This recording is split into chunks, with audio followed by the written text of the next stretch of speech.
Hello everyone, welcome to examiness. This is Ajay Sharma. आज हम business decision making के questions जो जेड 2019 में पूछे गए थे उन्हें डिस्कस करने वाले हैं। क्वेश्चंस का पीडीएफ लिंक डिस्क्रिप्शन में गिवन है। मैं एडवाइस करूंगा कि आप वीडियो को पॉज करके पहले इन क्वेश्चंस को खुद सॉल्व करने की कोशिश करें और बाद में आप इनका वीडियो सोल्यूशन देखें। शुरुआत करते हैं फर्स्ट सेट के साथ में। There are 4 questions based on this set. You are a human resource manager in the HR department of Vikash Educational Charitable Trust. You organize and support recruitment and training, provide secretarial support for disciplinary investigations, and keep personal record of staff. You report to Ms. Dilipa, one of the 2 senior HR managers who reports to the HR director. So primarily यहाँ पर आपका जो responsibility है, job responsibility, उसके बारे में थोड़ा सा ब्रीफ डिस्क्रिप्शन गिवन है। हायरार्की के बारे में बताया गया है कि एक एचआर डायरेक्टर हैं, 2 सीनियर एचआर मैनेजर्स हैं, उनमें से एक को आप रिपोर्ट कर रहे हैं। आपकी रिस्पॉन्सिबिलिटी क्या है? ऑर्गेनाइज करना एंड सपोर्ट करना। क्या चीज? Recruitment and training. Assistance provide करना है, secretarial support for disciplinary investigations and keep personal records of staff. Question फिर ऐसा डालते हैं। For the post of consultant professor in the trust, 2 internal candidates Mr. Rana and Mr. Charan were interviewed. Mr. Charan was selected as he was considered to be academically gifted with impressive leadership skills, even though he had less experience than the other. तो advantage क्या है? academically gifted with impressive leadership skills. Disadvantage क्या है जिन्हें select किया गया है? less experience than the other candidate. 3 days later, Mr. Rana came to your office complaining that the selection was unfair. उन्होंने क्या चीज कही है कि सिलेक्शन जो है वो अनफेयर है, as he had more experience. तो उनका ये कहना था कि अगर जिसके पास ज्यादा एक्सपीरियंस है उनका सिलेक्शन होना चाहिए था, क्योंकि लेस एक्सपीरियंस वाले को सिलेक्ट किया गया है तो selection was unfair. Which of the following is the best way to handle the issue raised by Rana? Options के थ्रू जाते हैं। Tell Mr. Rana that you empathize with him, but the process was fair and details of the assessment could be shared with him. Definitely यही हमारे इस question का answer होना चाहिए, क्योंकि सबसे पहली बात तो आपको जो पर्सन आपके सामने आए हैं उन्होंने अपना एक ऑब्जेक्शन रेज किया है, आपको उन्हें बताना है कि यस मैं आपके साथ एम्पैथाइज करता हूं, आपका एक्सपीरियंस है, बिल्कुल ठीक बात है, लेकिन जो प्रोसेस था वो बिल्कुल भी फेयर था, इसमें कहीं किसी तरह का अनफेयर प्रैक्टिस इस्तेमाल नहीं किया गया है। और अगर आप चाहें तो आपको जो असेसमेंट है हमने किया है वो आपके साथ हम शेयर कर लेंगे, आप देख लीजिए कि क्या प्रोसेस जो था वो फेयर था या अनफेयर था। सो डेफिनेटली एक सही तरीका होगा एक एचआर मैनेजर की तरह इस सिचुएशन को हैंडल करने का। Tell mister Rana that if he is interested he could write to the HR director and you would act as per the directives received. इससे मतलब ये हुआ कि अगर आप उनको इस तरह की सलाह देते हैं तो प्रोबेबली एक मैसेज क्या कम्युनिकेट होगा कि हाँ प्रोसेस अनफेयर था और वो तो डायरेक्टर ने अगर आपको डायरेक्शन दे दिया तो आप अपने प्रोसेस के अकॉर्डिंगली उस हिसाब से वर्क करना शुरू करेंगे। ये सही तरीका नहीं होगा। Offer tea to Mr Rana and see that you can understand why he is upset, let him have a bit of a moan and help him get it out of his system. कि ठीक है आप अपनी भड़ास निकाल लीजिए, पर ये सही तरीका नहीं, क्योंकि पूरे प्रोसेस के ऊपर सवाल उठाया गया है। आपको बिल्कुल सही तरीके से सिचुएशन को हैंडल करना है unbiased. Tell mister Rana that the institute finds the right person for the job, not the one who has been around the longest. दो जो सिलेक्शन क्राइटेरिया था उसमें किसी और चीज को ज्यादा प्रेफरेंस दी गई है, बट इसका मतलब ये नहीं है कि आप जो पर्सन सामने आपके आए हैं उन्हें ये कहे कि नहीं ज्यादा एक्सपीरियंस वाले की जरूरत हमें नहीं थी, हमें ये वाली रिक्वायरमेंट थी। सही तरीका क्या होगा कि प्रोसेस है, उस प्रोसेस को हमने फॉलो किया है, उसमें कुछ क्राइटेरिया है जिनके साथ हम गए हैं, आपको भी उसके अंदर रेटिंग मिला है या मार्क्स मिले हैं, दूसरे पर्सन को भी मिला है, एंड जो ओवरऑल फाइनल डिसीजन है उसके पीछे ये वाला रीजन था। तो सामने वाला जो पर्सन आपके पास आएगा वो समझेगा कि ठीक है इस रीजन से इस पर्सन को सिलेक्ट किया गया है, केवल एक्सपीरियंस ही क्राइटेरिया नहीं था सिलेक्शन करने का। Warn Mr Rana that his complaint will be constituted as misdemeanour and held against him in the next promotion cycle. ये तो एक तरह से थ्रेट हो गया है, जहां आप अपने जो एम्प्लॉई हैं उनको आप कह रहे हैं कि अगर आपने ऐसा किया तो ऐसा होगा। ये सही तरीका नहीं होता ग्रीवेंसेस को हैंडल करने का। तो डेफिनेटली फर्स्ट ऑप्शन हम अपने इस क्वेश्चन का आंसर मार्क करेंगे। Next question, miss Dilipa has asked you to conduct a non teaching staff induction training. जब भी कोई पर्सन आपकी टीम में जुड़ते हैं, आपकी कंपनी में जुड़ते हैं, तो आपको उनको ट्रेनिंग देनी होती है, उनको इंडक्शन प्रोग्राम उनके लिए रन होता है कि किस तरह से ऑर्गेनाइजेशन वर्क करती है, उसकी कल्चर क्या है, क्या रिस्पॉन्सिबिलिटीज उनको हैंडल करनी होगी, प्लस कैसे इंटर डिपार्टमेंट्स वर्क करते हैं, और बहुत सारी एडिशनल चीज़ें जो उनके जॉब के साथ ज़रूरी होती है। तो यहाँ पर उनको क्या करना है, कंडक्ट करना है non teaching staff induction training. You are to call for a tender from various agencies with specifications that include the contents, duration, experience, budget, and other relevant information. You then need to shortlist 5 agencies. तो 5 agencies को shortlist करना है from the list of 20 and make a presentation within 2 days. Review the following responses. पहले एक बार question को हम पढ़ लें। Select the best of the following responses in the descending order of effectiveness. तो आपको 5 को चुनना है आउट ऑफ 20। क्या क्राइटेरिया होनी चाहिए? Rate all 20 agencies on a scale of 1 to 5 on information available and select the top 5। Yes, ये एक बहुत अच्छा तरीका होता है, सभी को एक इक्वल पैरामीटर पे लेके और जो टॉप परफॉर्मर्स है उन्हें आप सेलेक्ट कर लें। तो 1 को हम शामिल करना चाहेंगे अपने सिलेक्शन क्राइटेरिया में, क्योंकि 1 यहां पर अवेलेबल नहीं है। एक बार हम इस पर ध्यान थोड़ा सा नहीं देंगे। Select the 5 lowest bids based on the price quoted. Definitely जब आप बिड्स मांग रहे हैं तो प्राइस भी एक इशू होता है, क्वालिटी भी एक इशू होती है, प्रोसेस भी एक इशू होता है। क्योंकि यहाँ पर बजट लिखा हुआ है तो हमें इस बात को भी ध्यान में रखना होगा कि प्राइस भी हमें कंसीडर करनी है। तो 2 को भी हम यहाँ पर ध्यान में रखेंगे। तो 1 के साथ 2 दोनों बड़े इंपॉर्टेंट है। एक बार को हम इसको हटा सकते हैं क्योंकि यहाँ 2 शामिल नहीं हो रहा है, यहाँ 2 शामिल नहीं हो रहा है, इन दोनों में 2 शामिल हो रहा है। Now, इन दोनों में 1 2 3 और 3 1 2 में हमें डिसेंडिंग ऑर्डर ऑफ इफेक्टिवनेस ढूंढनी है। थर्ड हमारे पास में क्या जानकारी है रिस्पॉन्स की अगर हम देखें तो seek selection criteria from Dilipa and the HR director and shortlist the bids accordingly.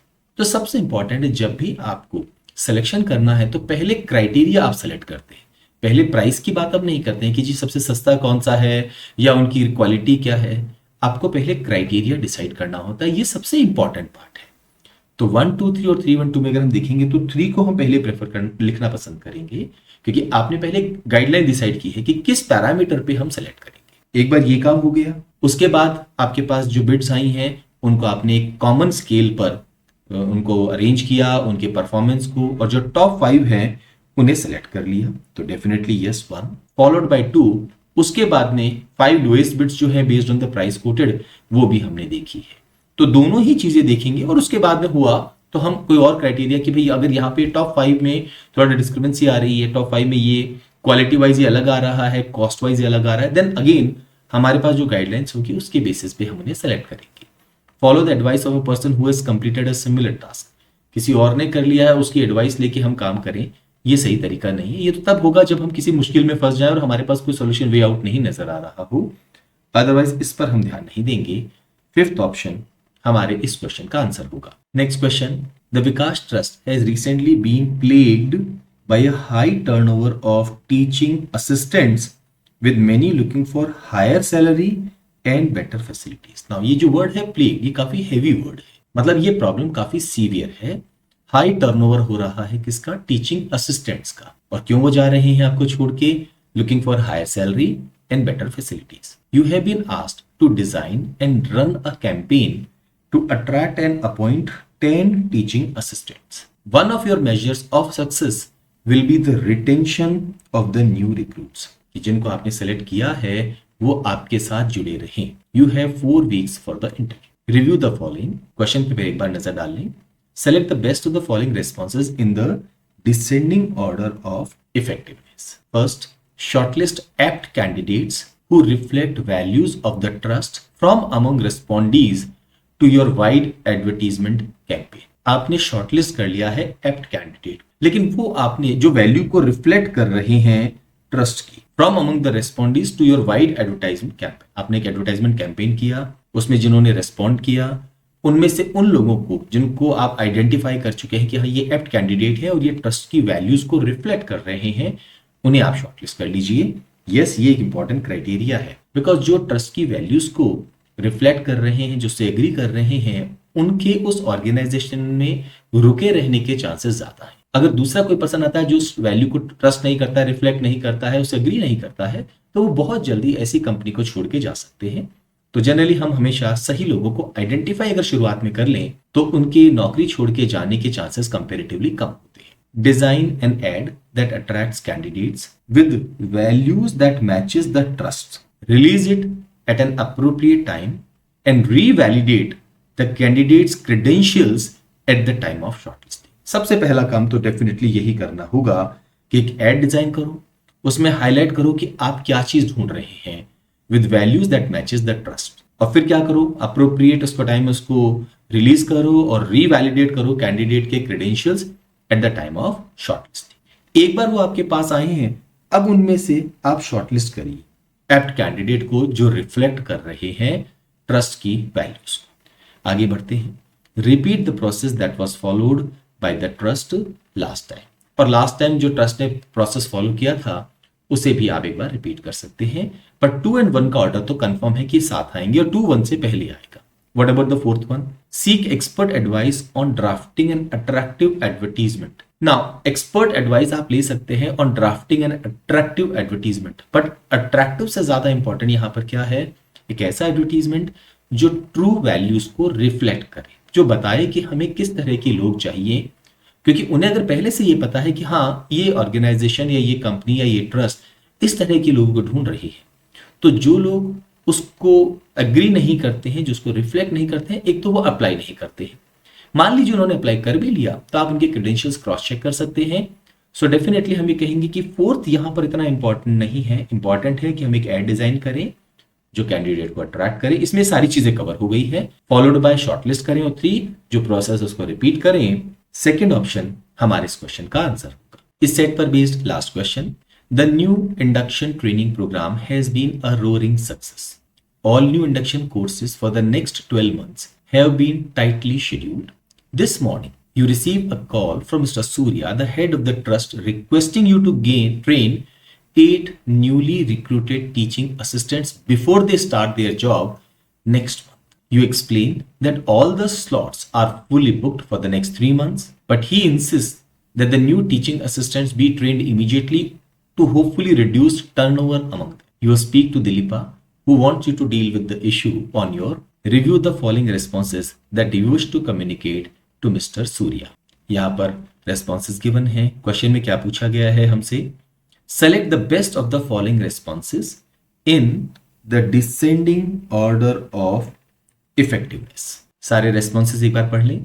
Inform him that once the schedules are drawn up, it is not possible to effect any change as the reputation of the trust would be at stake. क्योंकि वो trust के head हैं, तो वो ये बात समझते हैं कि अगर हम कोई भी इस तरह का चेंज हम करते हैं तो ये हमारी रेपुटेशन पे एक इम्पैक्ट डाल सकता है। यस, ये एक इफेक्टिव वे होगा उनको कहने का, लेकिन पहले भी हमें कोशिश करनी होगी कि हम कुछ और सोल्यूशन निकालें, बिकॉज ये तो लास्ट स्टेटमेंट के रूप में भी हम इसको यूज कर सकते हैं। Suggest that a new agency may be permitted to run induction sessions for these teaching assistants as a special case. Yes, ये एक बहुत अच्छी सलाह होगी, क्योंकि आपका जो स्लॉट्स है वो ऑलरेडी बुक है, आपके पास इमीडिएटली कोई उनको अकोमोडेट करने का तरीका नहीं है। तो क्या किया जाए उस केस में, किसी को हटा के उन्हें तो हम रिप्लेस नहीं कर सकते हैं, तो फिर हम क्या करें कि हम सलाह दें कि भाई काम करें, नई agency may be permitted to run this induction session for these teaching assistants as a special case, not necessary always but as a special case. Yes, तो ये इससे प्रॉब्लम हमारी सॉर्ट आउट हो जाएगी। Tell him that if some inductees drop out in the first month, at least some teaching assistants can be accommodated. Yes, लेकिन हम उसका wait नहीं कर सकते, तो 2 स्टेटमेंट 3 से पहले आएगा और वो इनफैक्ट 1 से भी पहले आएगा। 2 एक सोल्यूशन प्रोवाइड कर। 3 क्या कह रहा है कि हाँ, अगर ऐसा होता है कि मान लीजिए कुछ इंडक्टीज ड्रॉप आउट हो जाते हैं इन द फर्स्ट मंथ, तो जितने लोग आपने बताए हैं उनमें से कुछ लोगों तो हम एटलीस्ट अकोमोडेट कर सकते हैं, बट ये सब कुछ एक पॉसिबिलिटी पे डिपेंडेंट है कि अगर ऐसा हो तो क्या होगा, हमें इमीडिएटली एक सॉल्यूशन तो उनको देना पड़ेगा। तो 2 स्टेटमेंट जो है वो 3 से पहले आना चाहिए। Tell him that since no space is available in the induction training session for 3 months, you as the HR manager would conduct induction sessions for them after office hours. ये एक सेकेंडरी सॉल्यूशन प्रोवाइड किया गया है। Now ये एक complete solution नहीं होगा, because as the HR manager you are already occupied with the responsibilities and the assignment that you have at hand. तो आप हर एक के अंदर ये नहीं कर सकते हैं कि ठीक है सारे ऑफिस आवर्स के बाद हम संभाल लेंगे, बिकॉज आपका वर्क पे सफर करेगा, आपकी लाइफ पर भी उसका इंपैक्ट आता है। तो यहां पर पहली कोशिश तो क्या होगी कि कोई हम एक न्यू एजेंसी को असाइन कर दें जो ये काम करे। उसके बाद अगर जरूरत हो तो ठीक है, मैं भी ऑफिस आवर्स के बाद रुक के यहाँ पर असिस्टेंस दे सकता हूँ। एक और चीज कर सकते हैं कि मान लीजिए अगर कुछ लोग ड्रॉप आउट हो जाते हैं तो हम उन्हें अकोमोडेट कर देंगे, जितने लोगों को हम अकोमोडेट कर सकते हैं, और वन स्टेटमेंट को हम लास्ट में लिखेंगे कि हम कुछ नहीं कर सकते हैं क्योंकि इससे ट्रस्ट की इमेज, इसकी जो रेपुटेशन है वो स्टेक पर होगी। तो मेरे हिसाब से इसका करेक्ट आंसर ऑर्डर क्या होना चाहिए? 2 4 3 फॉलोड बाय 1। फोर्थ ऑप्शन हमारे इस क्वेश्चन का आंसर होगा। नेक्स्ट सेट पर नजर डालते हैं। There are 2 questions based on this set. The public relations department of an organisation has spent only 4 crores of its allocated 16 crores on publicity. Allocate कितना हुआ है? 16 crore. Spend कितना किया है? Only 4 crores. There are 2 months left in the financial year. Due to shortage of officers, the assistant director operations has been given an additional charge of publicity. तो operations के assistant director को publicity का additional charge दे दिया गया है. Because of his other commitments, he is unable to find time to undertake tasks such as baseline study, ascertaining communication needs, testing proposed messages and media channels, deciding optimum periodicity, measuring impacts, etc. So basically ये बताया गया है कि वो busy है, अपने already जो prior उनके कमिटमेंट्स हैं तो ये इन चीजों पे ज्यादा ध्यान नहीं दे पा रहे हैं। He also argues spending the rest of the budget is unnecessary because their regular programs are already widely known. उसको उसकी जरूरत भी उनको समझ में नहीं आ रही, उन्हें लग रहा है क्यों हम पैसा खर्च करना चाहते हैं, ऑलरेडी हमारे जो रेगुलर प्रोग्राम है लोग उसके बारे में अच्छे से जानते हैं। His boss, the director, however, feels that only by utilizing the entire budget can a similar amount be demanded the next year. उनकी कंसर्न बड़ी सिंपल है, अगर हमने मान लीजिए इस बार 4 करोड़ ही खर्च किए तो अगले साल हम 16 करोड़ डिमांड नहीं कर सकते, लेकिन अगर हमने अगले साल से इस साल 16 करोड़ खर्च कर दिए तो अगले साल हम 16 करोड़ या उससे ज्यादा अमाउंट एक्सपेक्ट कर सकते हैं।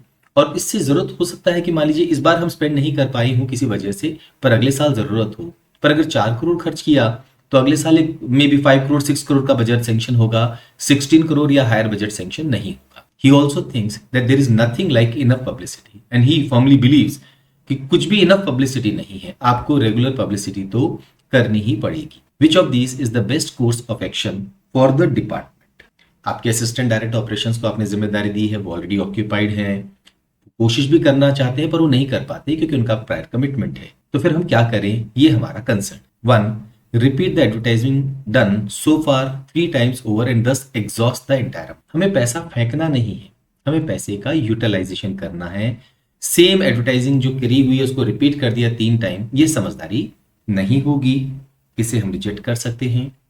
Rely on the operational experience of the director and the assistant director and start spending the optimal amount right away. उनके एक्सपीरियंस के ऊपर हम रिलाई करें, लेकिन ऑलरेडी वो ऑक्यूपाइड हैं, हम कैसे स्पेंड करना शुरू करेंगे ऑप्टिमल अमाउंट राइट अवे, जब हमारा जो रिक्वायरमेंट है, जो हमें काम करना है, उसको हम कर ही नहीं पा रहे हैं। ये भी आंसर नहीं होगा। Surrender the budget right away so it can be utilised by other departments.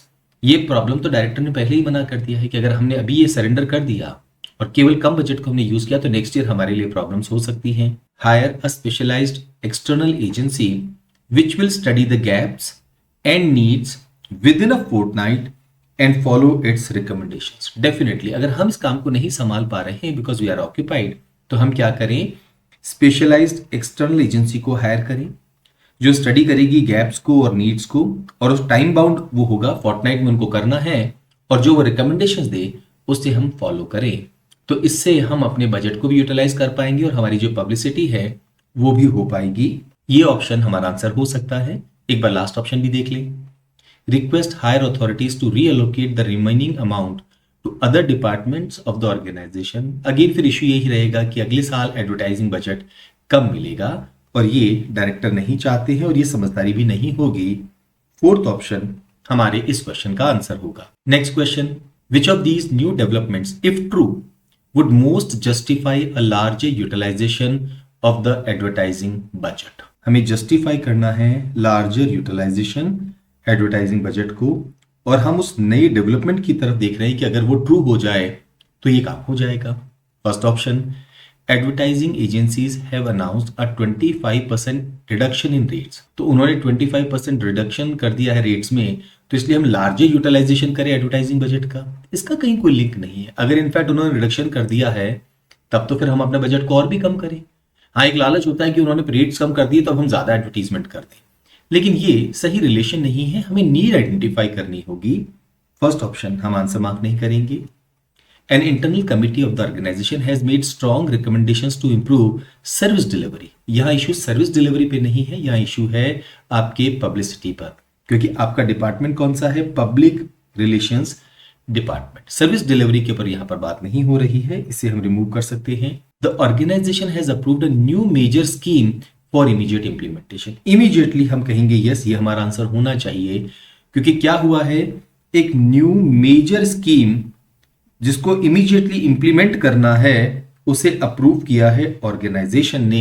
तो पब्लिक रिलेशंस डिपार्टमेंट की जिम्मेदारी बनती है कि वो पब्लिसिटी पर, ये जो आप एक स्कीम लॉन्च कर रहे हैं उसके बारे में अवेयर करें लोगों को।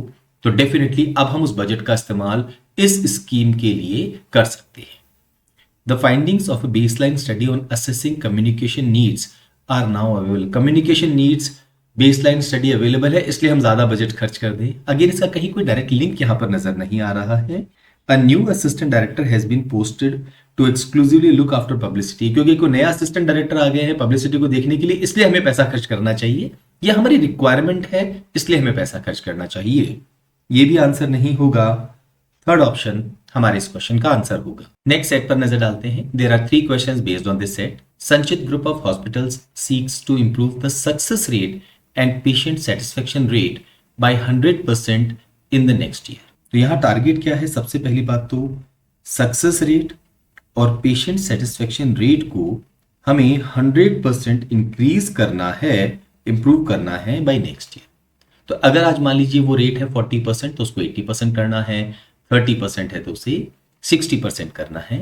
However, the management cannot afford to send doctors for professional development outside the country nor afford purchasing more equipment. तो एक यहां पर कॉन्स्टेंट भी है और वो है फाइनेंशियल कॉन्स्टेंट। डॉक्टर्स को प्रोफेशनल डेवलपमेंट के लिए आउटसाइड कंट्री हम नहीं भेज सकते, नए इक्विपमेंट्स हम नहीं खरीद सकते। जो रिसोर्सेज हमारे पास अवेलेबल है उन्हीं से हमें ये अचीव करना होगा। As an in house measure the managing board thought of having doctors with high patient satisfaction to mentor those with less. तो एक काम कर सकते हैं, इन हाउस हम कुछ कर सकते हैं क्या? तो हमारे पास डॉक्टर्स हैं, कुछ है जिनका हाई पेशेंट सेटिस्फेक्शन है, किसी का कम है। तो जिनका हाई है उन्हें कहा जाए कि आप जिनका हाई जो सेटिस्फेक्शन लेवल है, पेशेंट सेटिस्फेक्शन लेवल वो लो है, उन्हें आप मेंटर कीजिए, उन्हें बताइए कि कैसे आपका हाई है और वो कैसे अपने जो ये सेटिस्फेक्शन लेवल है इसको इंप्रूव कर सकते हैं पेशेंट्स के साथ में। Most of the doctors found it an interference by the management, judgemental and an expression of distrust. तो जैसे ही ये आइडिया आया तो डॉक्टर्स की तरफ से एक तरह से अपोजिशन आया। क्या कहा कि एक तो आप इंटरफेयर कर रहे हैं हमारे काम में, दूसरा आप जजमेंटल हो रहे हैं, आप डिसाइड कर रहे हैं कि किसके पेशेंट्स का सेटिस्फेक्शन लेवल हाई है, किसी का लो है, और साथ में आप एक तरह से डिस्ट्रस्ट भी हमें कम्युनिकेट कर रहे हैं। There were however some isolated few, कुछ ऐसे भी थे who found it a novel way of learning from each other. एक दूसरे से सीखने का एक नॉवल वे है, लेकिन ऐसे बड़े गिने चुने लोग थे। The doctors felt the management should instead increase consultancy fees। Doctors का क्या कहना है कि आप एक काम करिए, कंसल्टेंसी फीस इंक्रीज कर दीजिए and spend more on recruiting more paramedics. और जो एक्स्ट्रा फीस आपके पास आएगी उसको आप स्पेंड कर सकते हैं कहां पर? रिक्रूट करिए ज्यादा पैरामेडिक्स पर, who could spend time with patients rather than blame doctors and decided to call it quits. कि आप ये करें, नहीं तो फिर हम ये नौकरी भी छोड़ देते हैं। For the management this would mean loss of patients. तो ये तो एडवाइजेबल नहीं है। क्वेश्चन में अब हम क्या करें, क्योंकि अब हमें ये भी ध्यान रखना है कि हमारा जो टारगेट है success rate of patient satisfaction वो है, वो भी इंप्रूव करना है बाय 100%, पर साथ में जो हमारे डॉक्टर्स हैं उन्हें भी हम नाराज नहीं कर सकते हैं। तो हमें क्या करना चाहिए? क्वेश्चन क्या कह रहा है? Consider the following actions and then there are 5 actions. हमें पहले क्वेश्चन पे नजर डालना होगा।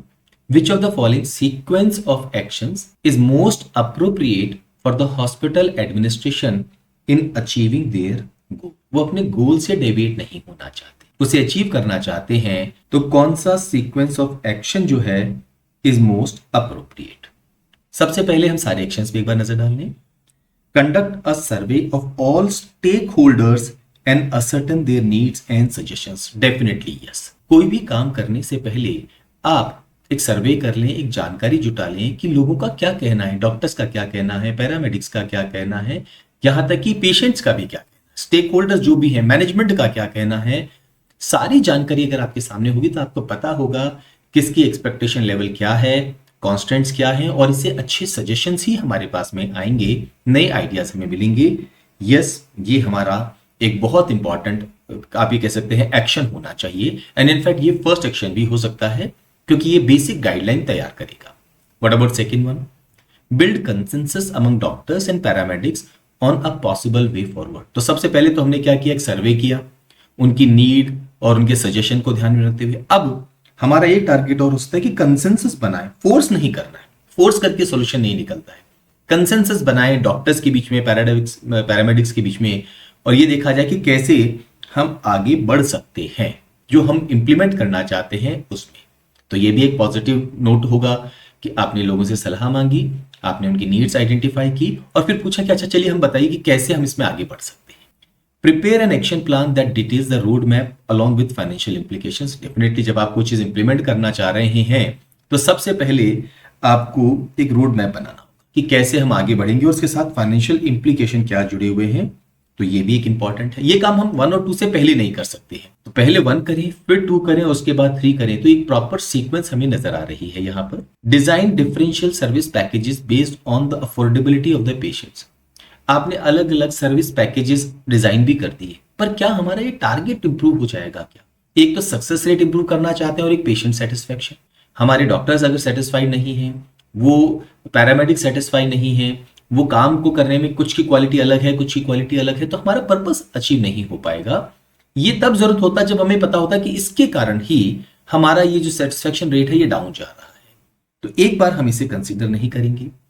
Run a brainstorming session among the leading doctors of the area. मुझे एरिया में जो लीडिंग डॉक्टर्स है उनके साथ ब्रेनस्टॉर्मिंग नहीं करनी है, मुझे ब्रेनस्टॉर्मिंग करनी है अपने डॉक्टर्स के साथ में। तो 5th को तो हम आउटराइटली रिजेक्ट यहां पर कर सकते हैं। तो जहां जहां 5th आ रहा है उसे हम अगर एक बार हटा दें और 1 2 3 और 4 2 1 में अगर हमें चुनना पड़े तो डेफिनेटली हम 5th ऑप्शन चुनेंगे, बिकॉज ये सही ऑर्डर होगा। पहला काम सर्वे कीजिए, उनकी नीड आइडेंटिफाई कीजिए, उनकी सजेशन को सुनिए।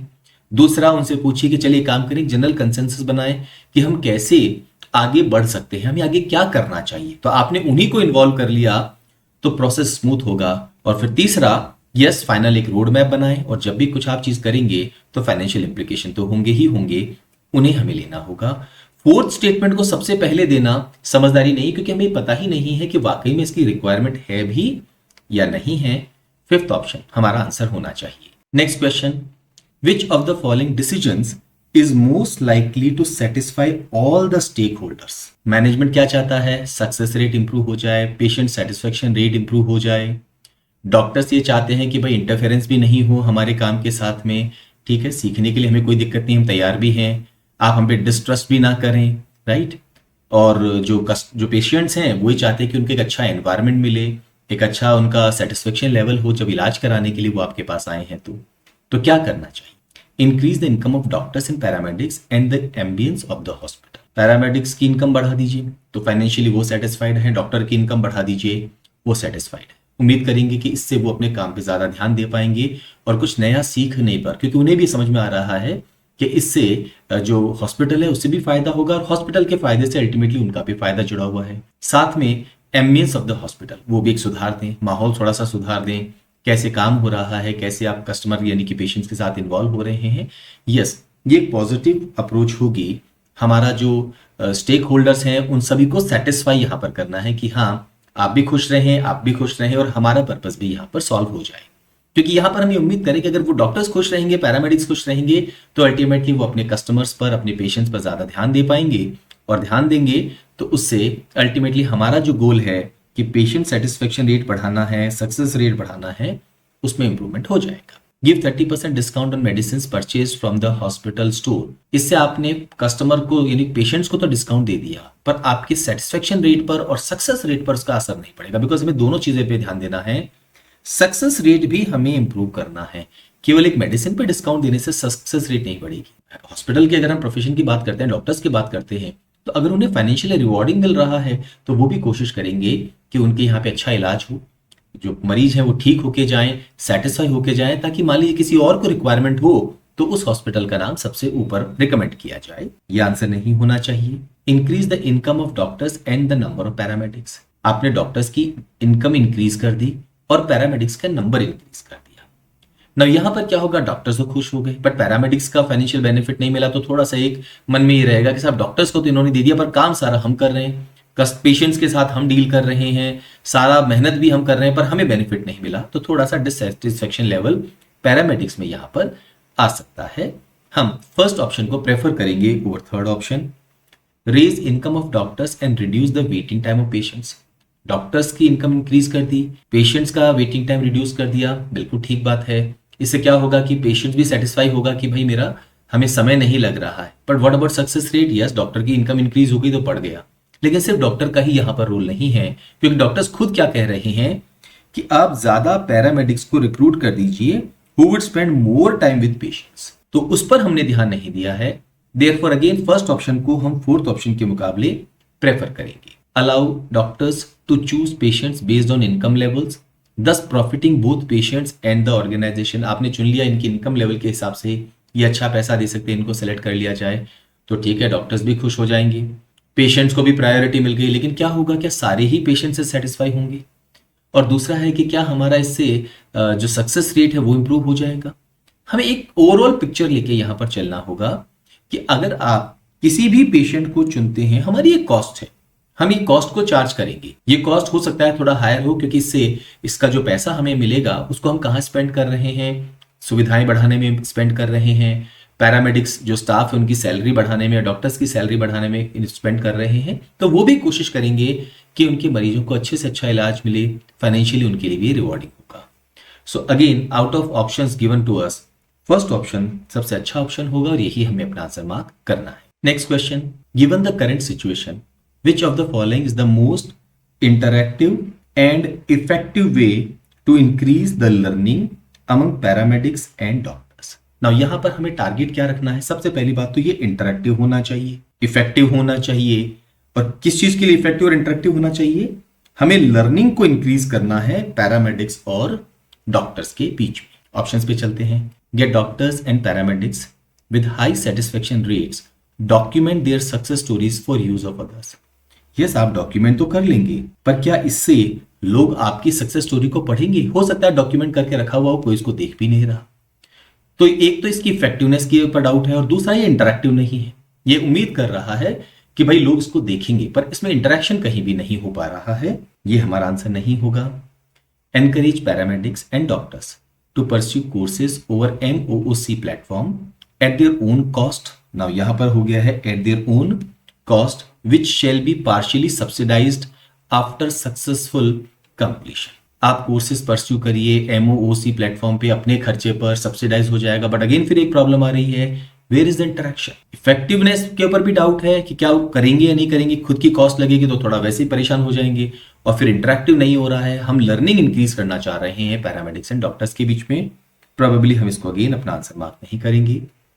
Ask doctors and paramedics with high satisfaction rate to give lectures to others before start of work। आप अगर लेक्चर देंगे तो और जो थोड़ा सा नाराजगी है वो और ज्यादा बढ़ जाएगी कि ये हमें अब लेक्चर दे रहे हैं, ये हमें बता रहे हैं कि क्या हो रहा है। इससे अगेन इंटरेक्शन नहीं होगा और उसकी इफेक्टिवनेस तो रियली डाउटफुल है। इनफैक्ट ये वही इशू को उठाएगा जहां लोग कह रहे हैं कि आपको हम पे ट्रस्ट नहीं है, आप इंटरफेयर कर रहे हैं हमारे काम के साथ में, तो ये तो रिकमेंडेड नहीं है। Implement professional development standards for staff, linking it with an accountability framework। Accountability framework के साथ में आपने क्या किया है? प्रोफेशनल डेवलपमेंट स्टैंडर्ड को इंप्लीमेंट कर दिया है। लेकिन अगेन फिर प्रॉब्लम यही है, इंटरेक्शन कहाँ है, लर्निंग कहाँ है? ये तो आपने एक तरह से उनके ऊपर इम्पोज सा कर दिया है। ये आंसर नहीं होना चाहिए। Create groups of paramedics and doctors to meet every day and discuss. तो डिस्कस करना है, लेक्चर नहीं देना है, अपने एक्सपीरियंस नहीं शेयर, डिस्कस करना है, यानी इंटरेक्शन हो गया। Their insights and experience of the day. तो जब आप अपनी इनसाइट और एक्सपीरियंस को शेयर करेंगे, डिस्कस करेंगे, तो ऑटोमेटिकली जो दूसरे लोग हैं जो उनके साथ आप डिस्कस करें, it's not a one way communication, दोनों ही इन्वॉल्व हो रहे हैं प्रोसेस में, तो एक दूसरे के एक्सपीरियंस और इनसाइट से सीखने को मिलता है, इंटरेक्शन भी होता है, इफेक्टिवनेस भी रहती है और एक जनरल कंसेंसस आपको यहाँ पर मिलता है। तो सर्टनली फिफ्थ ऑप्शन हमारे इस क्वेश्चन का आंसर होगा। Next set, there are 3 questions based on this set. Thakur Raja, a young cabinet minister, glanced through the notes of his secretary regarding the recent controversies on racket, the most popular game of the country. तो हम एक game की बात कर रहे हैं जिसका नाम है रैकेट। ये मोस्ट पॉपुलर गेम है, एक पर्सन है, यंग कैबिनेट मिनिस्टर हैं। While International Racket Association has agreed to implement drug testing code, the Racket Club, which controls the entire racket-related activities, had some reservations regarding the initiative. तो वो चाहते हैं कि drug testing code को हम क्या करें, इंप्लीमेंट करें। कौन इंप्लीमेंट करना चाह रहा है? International racket association. लेकिन जो रैकेट क्लब है जो कंट्रोल करता है एंटायर रैकेट रिलेटेड एक्टिविटीज को, हैड सम रिजर्वेशंस। क्या है वो reservations? A majority of the citizens eagerly awaited their country's participation and performance at the international competitions during the Champions Trophy. Due to the popularity of the game, 70% of the total revenue associated with the game originates from the country. काफी popular है country में, 70% revenue तो केवल इस country से ही आता है। Hence the racket club has earned high bargaining power with the IRA and can influence decisions not aligned with its interest. तो भाई 70% रेवेन्यू हमारे यहां से आ रहा है, तो अब हमारी बार्गेनिंग पावर है, आपको कई बातें हमारी माननी भी पड़ेगी। जो वो डिसीजन जो उनके इंटरेस्ट के साथ अलाइन नहीं करते हैं तो IRA को उनकी बात सुननी पड़ती है। 3 of the most popular and senior players of the club, including the captain, are against the imposition of DTC, that is drug testing code, citing security reasons. Security reasons के कारण वो इसके अगेंस्ट है। कौन है अगेंस्ट? Senior players. कितने? 3 of the most popular senior players, जिसमें से कैप्टन भी शामिल है। A decision against the interest of these players might result in law and order problems through out the country, मतलब काफी इन्फ्लुएंशियल है। Other players support the decision of their senior colleagues and if the racket club refuses, players may support the rebel counter racket club, a new national level initiative. तो अगर आप हमारी बातें नहीं मानेंगे तो एक आपका सब्स्टिट्यूट अवेलेबल है। The counter racket club can challenge the monopoly of the racket club if it succeeds in attracting some popular players. तो यहां पर इश्यू क्या है? रैकेट क्लब पावरफुल है, बार्गेनिंग पावर उनके पास में है। 3 सीनियर प्लेयर्स जो रैकेट क्लब के साथ जुड़े हुए हैं, उनमें से जो कैप्टन है वो अगेंस्ट है, पर उनकी कंसर्न क्या है? Security reasons. और उन्हें मालूम है कि अगर इनकी बातें नहीं मानी गई तो बाकी जो प्लेयर्स है वो भी सपोर्ट करेंगे और अल्टीमेटली अगर हम इनकी बातें नहीं मानेंगे तो छोड़ के हमारे कॉम्पिटिटर के पास चले जाएंगे, तो फिर मामला थोड़ा सा गड़बड़ हो जाएगा। Raja was a great soccer player and has major reservations against racket. ये अलग गेम खेलते थे, तो रैकेट जो गेम है उसके अगेंस्ट उनका एक रिजर्वेशन है।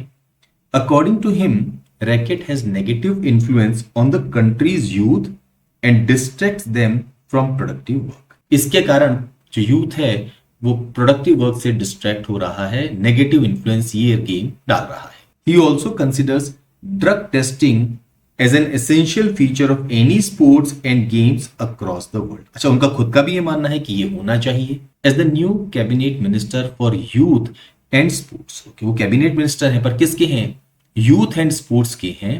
ही needs to take some important decisions on this contentious issue. Question पे नजर डालें। If Thakur Raja wants to create a lasting impact, the most reasonable option for him is to do what? Number 1, force the racket club to accept all regulations relating to drug testing. जैसे ही आपने force किया, racket club कोई बात नहीं है, आपकी बात मान लेंगे क्योंकि आप कैबिनेट मिनिस्टर है यूथ और स्पोर्ट्स के। उन्होंने बात मान ली तो जो प्लेयर्स हैं वो विद्रोह कर देंगे, तो अल्टीमेटली नुकसान होना है। तो ये समझदारी नहीं है। ये तो तब होगा जब सारे रास्ते बंद हो जाएं, तब आप एक तरह से अपना वीटो पावर का इस्तेमाल करके कहेंगे कि नहीं ऐसा ही करना है। डिसीजंस इस तरह से नहीं लिए जाते हैं। Enforce drug testing while providing adequate security to all players. Concern क्या थी प्लेयर्स की? सिक्योरिटी। बोले सिक्योरिटी हम आपको प्रोवाइड करेंगे, ये हमारी एश्योरेंस है, लेकिन ये ड्रग टेस्टिंग तो हमें करनी ही होगी। ये बिल्कुल सही तरीका होगा, क्योंकि जो इंटरनेशनल रैकेट एसोसिएशन है वो ये चाहती है इसको इंप्लीमेंट करना। वो खुद भी ये मानते हैं कि ऐसा होना चाहिए। प्लेयर्स की सिर्फ एक ही कंसर्न है, सिक्योरिटी। अगर आप उस कंसर्न को संभाल लें तो उन्हें कोई दिक्कत नहीं है ड्रग टेस्टिंग कोड में जाने की। तो ये आंसर हमारा होना चाहिए। बाकी ऑप्शंस भी गो थ्रू कर लें। Get popular racket players to endorse soccer, soccer को एंडोर्स कर लेंगे। हम बात कर रहे हैं यहाँ पर रैकेट की एसोसिएशन की, यहाँ पर उसमें जो इश्यू चल रहा है उसकी, और आप चाहते हैं कि उधर सॉकर को प्रमोट किया जाए। समझदारी नहीं है। Ban racket as a sport, you can not ban racket as a sport citing its negative influence on youth. ये आपका विश्वास है, ये कोई जनरल स्टडी नहीं है या कंफर्म नहीं है। You believe that this happens, तो आप इस तरह से बैन नहीं कर सकते। अपनी पोजीशन का फायदा आप गलत तरीके से नहीं उठा सकते। Align with counter racket club and reinforce their initiative, counter racket club के साथ आप अलाइन करना चाहते हैं ना। क्यों अलाइन करना चाहते हैं? अच्छा, उससे पर्पस क्या सॉल्व होगा? क्या काउंटर रैकेट क्लब जो है वो अगर आईआरए के साथ जुड़ेगा, अगर जुड़ेगा नहीं तो कंट्री में रिप्रेजेंटेशन नहीं होगा, जुड़ेगा तो फिर आईआरए वही डिमांड करेंगे कि आपको ऐसा करना होगा, तब आप क्या करेंगे?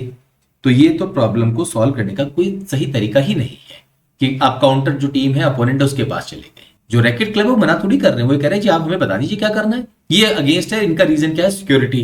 उन्होंने कहा ठीक है, सिक्योरिटी की चिंता मत करिए, वो हम आपको कवर देंगे, आपके पास ये जो रूल हम लागू करना चाहते हैं ये करेंगे, सारी पार्टीज खुश हैं। तो सेकेंड ऑप्शन हमारे इस क्वेश्चन का आंसर होगा। Next question, identify the best argument for Raja to decide in favour of the IRA. क्या है आईआरए के फेवर में? वो इंप्लीमेंट करना चाहते हैं ड्रग टेस्टिंग कोड। तो क्या करें? Number 1, Raja is interested in making racket less popular in the country. वो क्या करना चाहते हैं, उनका पर्सनल ओपिनियन क्या है, वो मैटर नहीं करता है। हमें ये डिसीजन लेना है कि ड्रग टेस्टिंग कोड को हम इंप्लीमेंट करना चाहते हैं, तो अब हमें क्या करना। Number 2, 3 of the top international teams are keen on implementing DTC. इससे कोई फर्क नहीं पड़ता है कि 3 टीमें इंप्लीमेंट करना चाहती हैं, इससे फर्क पड़ता है कि हमारा जो क्लब है, जो 70% रेवेन्यूज कंट्री से जनरेट होता है, उसके सीनियर प्लेयर्स अगेंस्ट है और उनकी एक रीजन है, और साथ में जो बाकी प्लेयर्स है वो भी उनको सपोर्ट कर रहे हैं। तो दूसरे लोग क्या करते हैं उसके बेस पे हम अपना डिसीजन नहीं लेंगे। The next world cup is scheduled to be held in a country which has made DTC mandatory. अब हम कुछ कर ही नहीं सकते कि अगला वर्ल्ड कप वहां होगा और उन्होंने इसे मैंडेटरी किया है, तो अब हमें भी इसको करना पड़ेगा। बोले पर्सनली हम इसको नहीं चाहते हैं करना, या कुछ भी रीजन है, हम आपकी कंसर्न समझते हैं, हाँ सिक्योरिटी कवर हम आपको देंगे, लेकिन क्योंकि अगला वर्ल्ड कप उस कंट्री में हो रहा है और उस कंट्री का ये राइट है कि वो इसके ऊपर डिसीजन ले सके, और उन्होंने डिसीजन ले लिया कि ये मैंडेटरी है, तो फिर हमें, क्योंकि हम भी उसी का एक पार्ट है, उनके साथ में हमें जाना होगा। बाकी जो इशू है वो हम संभाल लेंगे। ये हमारा आंसर हो सकता है। Raja and the president of the racket club are politically opponents and could use the present issue to settle their mutual scores. यहां पर इशू पर्सनल ओपिनियन का नहीं है, सेटल नहीं करना है स्कोर को। यहां पे राजा के लिए हमें आर्ग्यूमेंट ढूंढना है जो ये कहे कि क्यों वो आईआरए के डिसीजन के साथ जा रहे हैं। तो थर्ड ऑप्शन ये कह रहा है कि हमें जाना है क्योंकि ऐसा एक रीजन है, इसलिए हम यहां पर जाना चाहते हैं। Raja can justify his decision citing his position as a cabinet minister. ये तो आप अपनी अथॉरिटी का मिसयूज कर रहे हैं। थर्ड ऑप्शन डेफिनेटली हमारा आंसर होगा। इस सेट पर based last question, according to DTC each athlete or sports person needs to submit their schedule for the next 3 months. उनको अपना शेड्यूल सबमिट करना होगा, specifying an hour each day when they can be randomly tested for drugs. तो क्या requirement है? आपको अगले 3 महीने में अपना शेड्यूल सबमिट करना होगा। साथ में ये बताना होगा कि 1 घंटे पूरे दिन भर में कब ऐसा होगा जब आपको रैंडमली हम टेस्ट कर सकते हैं ड्रग्स के लिए। DTC also ensures the confidentiality of the submitted schedule, कि आपकी जो confidentiality है वो हम मेंटेन करेंगे। Limiting access of players supplied information only to 2 senior officers. बहुत सारे लोगों को उसके बारे में जानकारी नहीं होगी, तो आप मान के चलें कि आपकी जानकारी बाहर नहीं जाएगी। Allowing these officers to access the schedule of only those sports persons who are randomly selected for testing. वो अपनी इच्छा से किसी पर्टिकुलर पर्सन का नहीं कर सकते, रैंडमली 2 को चुना, आप केवल उन्हीं का शेड्यूल एक्सेस कर सकते हैं, तो यहां पर उनके ऊपर भी रेस्ट्रिक्शन है। Introducing similar security features for DTC database as is the case with financial institutions. क्योंकि आपका डेटा वहां पर रहेगा तो वो डेटा मिसयूज ना हो जाए, उसके लिए उसको भी उतना ही सिक्योरिटी फीचर मिलेगा जितना कि एक फाइनेंशियल इंस्टीट्यूशन के सिक्योरिटी फीचर दिया जाता है डेटाबेस को। तो दैट मीन्स पूरी तरह से एक भरोसा दिया गया है कि आप अपना शेड्यूल सबमिट कीजिए। आपको जो एक्सेस होगा इसका वो सीनियर ऑफिशियल के पास होगा, हर किसी के पास नहीं होगा। ये सीनियर ऑफिशियल भी अपनी मर्जी से नहीं कर सकते हैं, रैंडमली सेलेक्ट करने पर ही वो जो प्लेयर्स हैं उनको आइडेंटिफाई करके उनके बारे में बात कर सकते हैं। और जो डेटा आपका आएगा उससे हम उतनी ही सिक्योरिटी देंगे, एक प्रायोरिटी पे लेके, क्योंकि फाइनेंशियल सिक्योरिटी को सबसे इंपॉर्टेंट माना जा रहा है यहां पर। तो ये तीन उन्होंने एक अश्योरेंस दिया है प्लेयर्स को। The top 3 popular players realise security is the only reason for them to get a favourable decision from Raja. केवल एक सिक्योरिटी ही एक ऐसा मुद्दा है जिस पर उनके फेवर में डिसीजन आ सकता है। Hence during discussions they should focus on all options except. तो उन्हें जब डिस्कशन करने लगे तो बार बार उन्हें सिक्योरिटी वाले मुद्दे को हाईलाइट करना होगा। तो अगर सिक्योरिटी की बात करेंगे तो उनके फेवर में जाएगा। उन्होंने सिक्योरिटी के अलावा कुछ बात की। अब यहां सिक्योरिटी भी क्या इन्वॉल्व है, आपने अपना शेड्यूल सबमिट कर दिया। अब अगर किसी के पास ये शेड्यूल आ जाए और उसे पता है कि आपका वेयर अबाउट क्या है, आप कहां जाएंगे, कहां क्या करेंगे, तो उसको डेफिनेटली आपके अगेंस्ट मिसयूज किया जा सकता है। इनफैक्ट आप एक ऐसी सिचुएशन में बोल सकते हैं जहां पर टेररिस्ट जो हैं वो आपके अगेंस्ट कुछ एक्ट कर सकते हैं। तो उनकी जो सिक्योरिटी कंसर्न है वो बिल्कुल सही है। हमें ऑप्शंस के थ्रू जाना पड़ेगा। First option, recent report includes their country to be among the top 5 nations vulnerable to data security breach। उन्होंने एश्योरेंस तो दिया है, पर ये एश्योरेंस केवल बोलने से एश्योरेंस नहीं होता है, क्योंकि हमारा जो कंट्री है वो वाला टॉप 5 नेशंस हैं जो vulnerable to data security breach है। तो ये एश्योरेंस के साथ डेटा को सिक्योरिटी किया जाएगा, इसमें थोड़ा सा डाउट है। यस, ये इनके फेवर में होगा, तो ये हमारा आंसर नहीं होगा। हमें ऐसा स्टेटमेंट ढूंढना है जो सिक्योरिटी के मामले में बात ना करके कुछ ऐसी बात करे जिसका कोई रेलेवेंस यहां पर नहीं। और ये कब हो रहा है सिक्योरिटी, क्योंकि वो अपनी इंफॉर्मेशन को डिस्क्लोज कर रहे हैं। DTC is unwilling to share details with the security agencies of officers involved in background check। Background check करने के लिए जो सिक्योरिटी इन्वॉल्व होती है वो तो DTC तो एक ड्रग टेस्टिंग कोड को इंप्लीमेंट करने वाली एजेंसी है, वो शेयर नहीं करना चाहते हैं डिटेल्स को उन सिक्योरिटी एजेंसीज ऑफ ऑफिसर्स के साथ में जो कि बैकग्राउंड चेक करने में आपको मदद करेंगे। तो मतलब आपकी सिक्योरिटी का कोई मतलब नहीं। उन्होंने जो कहा हम उस बात को सच मान लें, ये बात तो ठीक नहीं है। कुछ आप इसको यूं समझिए कि आपकी कंट्री की जो सिक्योरिटी फोर्स है, आपकी कंट्री की जो पुलिस है, उन तक को उसका एक्सेस नहीं है। वो चेक नहीं कर सकते कि कौन ये डेटा ले रहा है, कौन नहीं ले रहा है। तो फिर डाउट तो डेफिनेटली होगा ही होगा। ये भी इनके फेवर में जाएगा, इसलिए ये आंसर नहीं है। Any leak of their private schedules may result in huge public gathering. ये बड़ा डर है। And it will make the job of security agencies very difficult. बिल्कुल सही बात है, और यही तो सिक्योरिटी थ्रेट है। अचानक सडनली बहुत सारे लोग आ जाए, कैसे संभालेंगे? तो ये भी इनके फेवर में है। Popular regular players are on the hit list of terrorist organisation. बिल्कुल हम उनकी हिट लिस्ट में हैं, हम मेन प्लेयर्स हैं, वो हम पे अटैक करना चाहेंगे। तो ये भी हमारा कंसर्न है, ये भी हमारा सिक्योरिटी थ्रेट है, इसलिए हम DTC को साइन नहीं करना चाह रहे हैं। It is difficult to provide adequate security coverage in large stadiums where racket is played. अगर ये इशू हुआ तो गेम खेला ही नहीं जाएगा। हमारा इशू क्या है कि ये जो जानकारी हम शेयर कर रहे हैं इससे हमारे ऊपर थ्रेट हो सकता है। अगर हम मैदान में खेलने जा रहे हैं और वहां पर हमारे पर थ्रेट है तो फिर इसका DTC से कोई लेना देना नहीं। फिर तो इस गेम में थ्रेट पूरा ही है, फिर तो गेम ही खत्म हो जाएगा। तो ये बात बोलने से उनके सपोर्ट में कोई भी चीज नहीं आएगी। तो इमीडिएटली हम कहेंगे यस, यही हमारे इस क्वेश्चन का आंसर होगा। नेक्स्ट सेट पर नजर डालते हैं। There are 3 questions based on this. Mrs Bhalla is the principal of happy public school. While it is a private school, the trust is socially sensitive and as part of their spread happiness policy provides quality education to many needy students from low income neighbourhood for free. तो यहां पर सबसे पहले हम बात कर रहे हैं, एक प्रिंसिपल हैं, स्कूल का नाम हमें गिवन है, प्राइवेट स्कूल है, लेकिन जो ट्रस्ट है इज सोशली सेंसिटिव, और स्प्रेड हैप्पीनेस पॉलिसी जो उनकी है उसके अंतर ये क्वालिटी एजुकेशन प्रोवाइड करते हैं to many needy students from low income neighbourhood for free. She received a strange complaint from some of the affluent parents regarding their discomfort with allowing poor children to study along with their kids। बड़ी एक strange complaint उनके पास आई है। They were concerned more about their manners, habits and language than about schooling। तो manners, habit और language के बारे में उनको ज्यादा चिंता थी, स्कूलिंग के बारे में ज्यादा चिंता नहीं थी। That is the strange complaint. Normally principal के पास जो कंप्लेंट आती है वो पढ़ाई से रिलेटेड आती है, यहां आ रही है मैनर्स, हैबिट्स और लैंग्वेज से रिलेटेड, एंड वो कंफर्टेबल नहीं है allowing poor children to study along with their kids. They wanted the trust to either start a separate shift for such children or remove them from the school since they are supporting. ते यहां पर किसके लिए इस्तेमाल हुआ है? उन effluent parents के लिए. On the other hand, the parents of the poor children complained of bullying and teasing and shared their concern regarding the mental trauma their children under. जो poor children के पेरेंट्स हैं उनके साथ में भी issue है. वो ये कह रहे हैं कि जो एफ्लुएंट फैमिली के बच्चे आ रहे हैं ये बुली करते हैं, टीज करते हैं और एक तरह से बच्चे जो हैं वो मेंटली बहुत ज्यादा स्ट्रेस हैं. While Mrs. Bhalla by no means wants to yield to the demands of the affluent parents. इनका खुद का ओपिनियन क्या है? Do not want to yield to the demands of the affluent parents. She also cannot ignore them.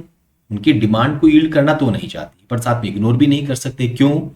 Because since some of them have been making substantial donations to the school. काफी ज्यादा financial support वो कर रहे हैं. अब हमें क्या करना है? क्वेश्चन के साथ मूव करेंगे. Which of the following is most likely to get the affluent parents to accept the school's policy? क्या है स्कूल की पॉलिसी?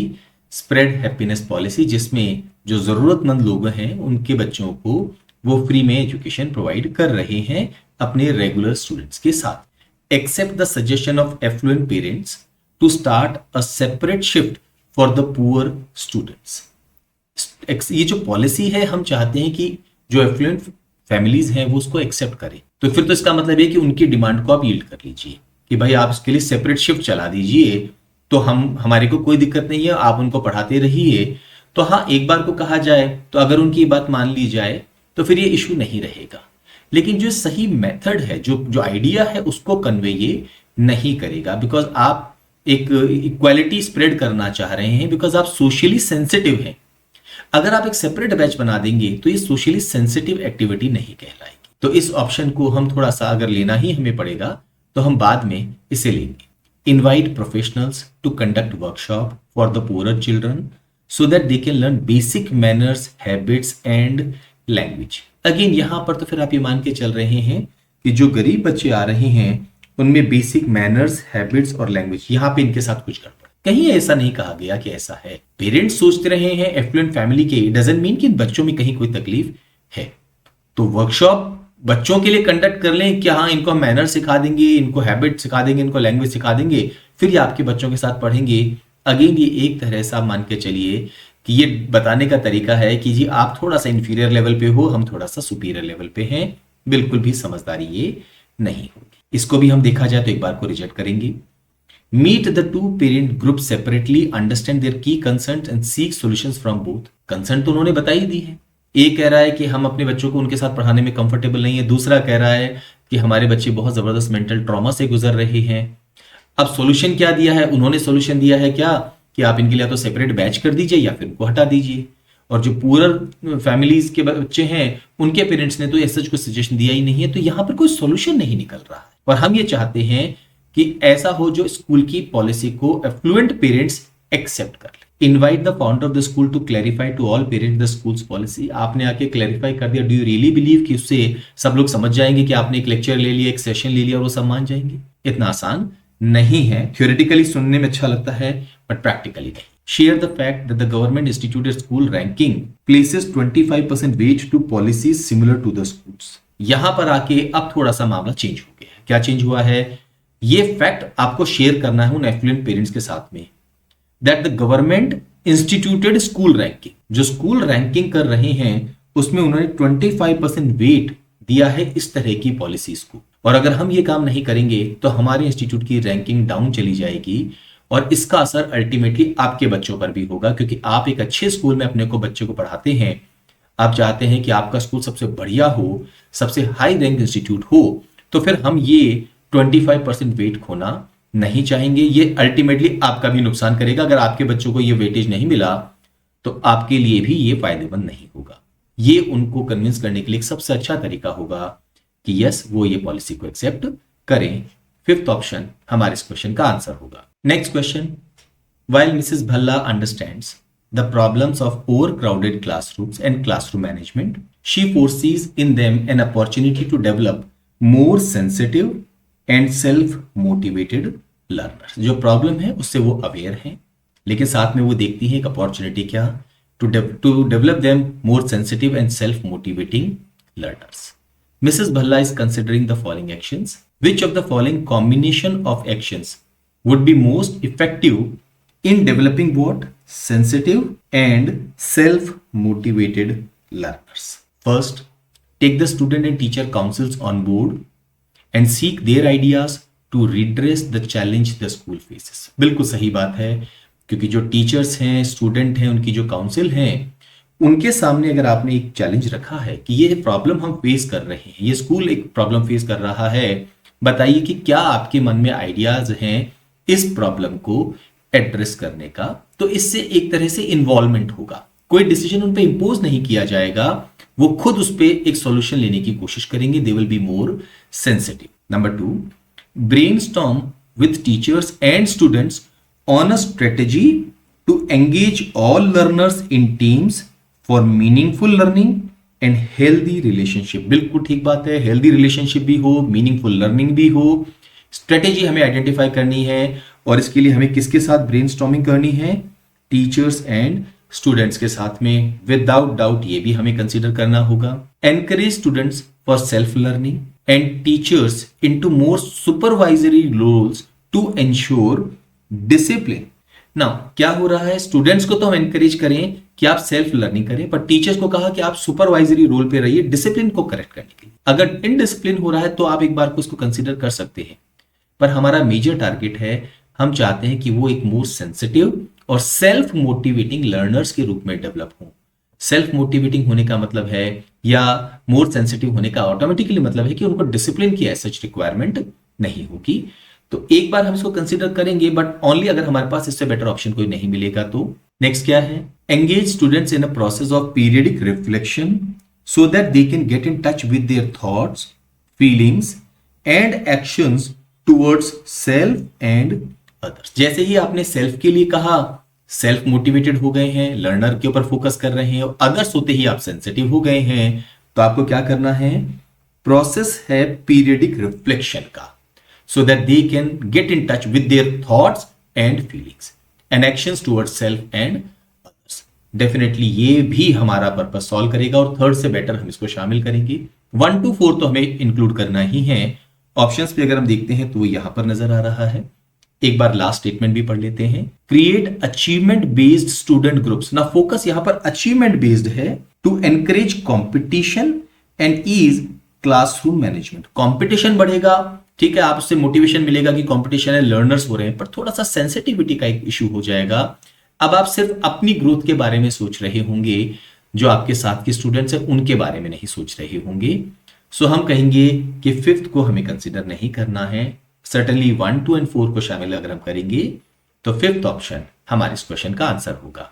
इस सेट पर based last question, which of the following options will empower students the most? What do we mean by empowering them? वो जो सीख रहे हैं उसको वो कैसे इस्तेमाल कर रहे हैं अपने भले के लिए, दूसरों के भले के लिए, सोसाइटी के लिए, देश के लिए, और हम उनको एम्पावर कर रहे हैं जिससे वो फाइनेंशियल सिक्योरिटी अपनी ला सके, अपनी पहचान बना सके, जो भी वो काम कर रहे हैं उसमें वो अच्छा कर सके। Ensure no kid from poor income group is detained. Detain करने की नौबत तब आती है जब कोई डिसिप्लिनरी एक्शन होता है, तो वो तो चाहे वो हाई इनकम ग्रुप या लो इनकम ग्रुप हो, वो हमें करना पड़ेगा। ये आंसर नहीं होगा। Maximise students learning achievement, how will we do that? Maximise करेंगे लर्निंग अचीवमेंट को, लेकिन कैसे करेंगे इसके बारे में थोड़ा सा रिलेशन नहीं दिया गया है। अगेन कोई बेटर ऑप्शन नहीं मिला तो हम इसके बारे में कंसीडर करेंगे।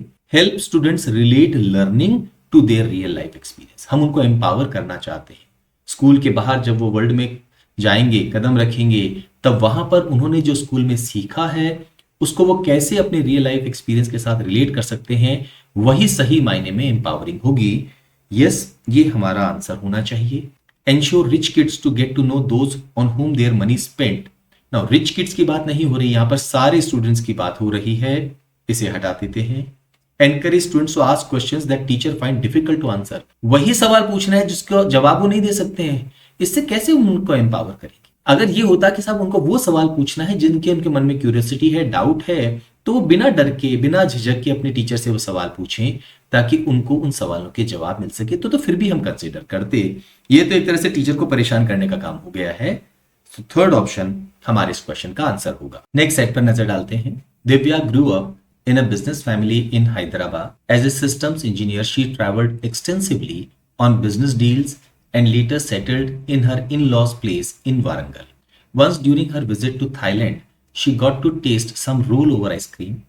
Interestingly, a few weeks later, she came across an advertisement from a reputed Bangalore-based rollover handcrafted ice cream company calling for expression of interest from potential franchises. तो सबसे पहली बात है, एक एडवर्टीजमेंट आया है, किसकी तरफ से आया है? Reputed Bangalore based roll over handcrafted ice cream company. और वो किस चीज का एडवर्टीजमेंट है? They were calling for expression of interest from potential franchises.